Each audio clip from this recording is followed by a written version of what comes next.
Hello बच्चों, let's read the question. The question is which of the following statement is और are correct. ठीक है, आपको तीन स्टेटमेंट दे रखे हैं। इन स्टेटमेंट में से कोई एक या एक से ज्यादा स्टेटमेंट जो है वो आपके ट्रू है और हमें बताना है कि कौन सा ट्रू है और कौन सा फॉल्स है। तो पहले स्टेटमेंट में हमसे बात की जा रही है स्ट्रॉन्ग न्यूक्लियर फोर्स के बारे में, सेकंड में हमसे बात की जा रही है सिलिकॉन चिप के बारे में और थर्ड में हमसे बात की जा रही है फॉसिल फ्यूल के बारे में।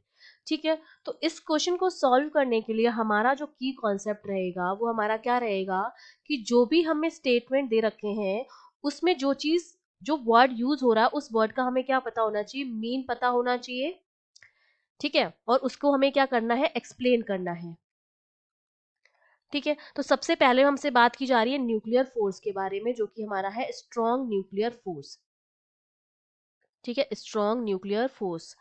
और दूसरे में हमें सिलिकॉन चिप के बारे में और तीसरे में फॉसिल फ्यूल के बारे में बात की जा रही है। तो देखिए, हमारा स्ट्रॉन्ग न्यूक्लियर फोर्स जो होता है वो सबसे स्ट्रॉन्ग फोर्स है। हमारे पास कितने होते हैं, चार फंडामेंटल फोर्सेस होते हैं। उन चारों फंडामेंटल फोर्सेस में से सबसे जो स्ट्रॉन्ग फोर्स होता है वो हमारा क्या होता है, वो हमारा होता है स्ट्रॉन्ग न्यूक्लियर फोर्स। और सबसे वीक जो होता है वो हमारा होता है ग्रेविटेशनल फोर्स। ये न्यूक्लियर फोर्स जो है वो किसके बीच में लगता है, न्यूक्लियॉन्स के बीच में लगता है। न्यूक्लियॉन्स हमारे क्या होते हैं, ये एटम होता है, यहाँ पर न्यूक्लियस होता है, न्यूक्लियस में आपका न्यूट्रॉन होता है और प्रोटॉन होता है जिनको हम न्यूक्लियॉन्स कहते हैं। और इलेक्ट्रॉन जो होता है उनके चारों तरफ क्या करता है, रिवॉल्व करता है एक ऑर्बिटल में।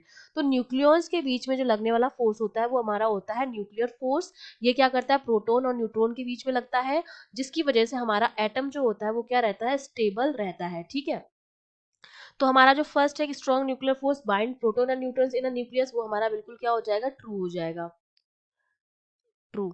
सेकंड स्टेट में हमसे कह रखा है silicon chip triggered a revolutionary change in technology of computer system. तो 20th सेंचुरी में हमने क्या बनाई थी, सिलिकॉन चिप बनाई थी।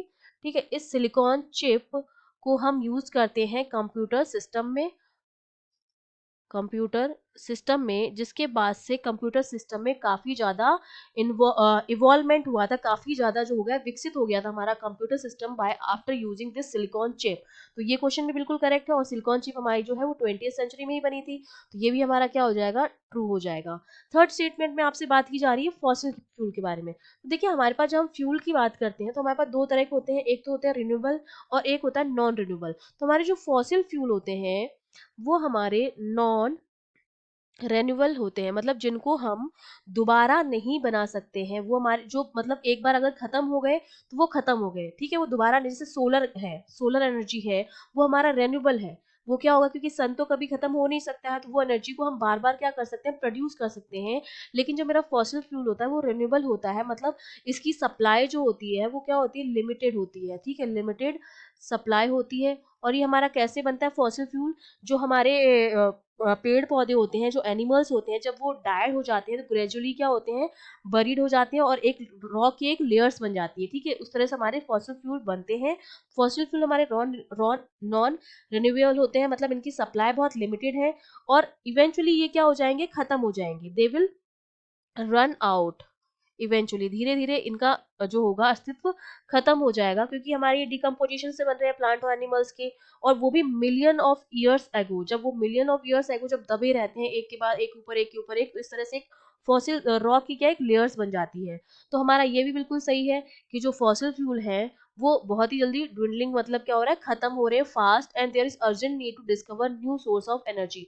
और हमें जल्दी ही एनर्जी का नया सोर्स ढूंढना पड़ेगा। तो ये हमारा क्या हो जाएगा, ट्रू हो जाएगा। तो हमारे जो तीनों स्टेटमेंट है वो ट्रू है, तुम्हारा जो डी ऑप्शन है वो करेक्ट हो जाएगा। I hope you understood well, all the best.